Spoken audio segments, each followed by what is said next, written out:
За би нэг хос нөхрүүгээ ийм багвахаа цэцгийн навчнууд хийж өгсөн. Энэ навчнууд тэгээд дээрэс нь дахиад энэ шорооноос энэ өөрийнх нь гарсан шорооноос нь хийж өгөөд тэгээд дараа нь одоо би ингээ бууц хийж байна. Нөхөө ухчаад би 20 литр ус хийсэн юм байна. 20 литр ус хийгээд тэгээд багвахаа цэцгийнхаа навчнуудыг хийгээд дээрэс нь усаа хийцсэн.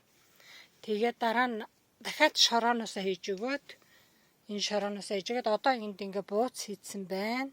Энэ яг энэ зориултын юм бууц. За тэгээд би нөгөө нимбэгнийхээ модны дор соёолуулж авсан улаалалаа тарих гэж байна. За одоо цөмөр энийг хараа тарихдаа ингээд налуулж ингэж тариул их зүгээр.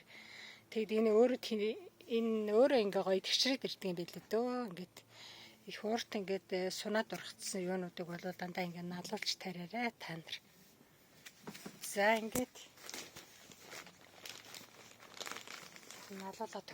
налуулж хийгээд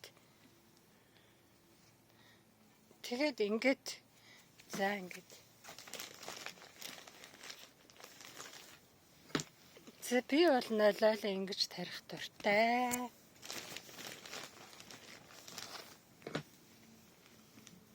Ийм зориултын шараас одоо нэгсэнд бууцл юм да энэ.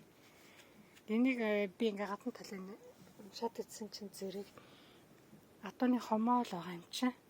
Атууны хомоолоор хийсэн бэлээ энэ. За та бүхэнд амжилт хүсье.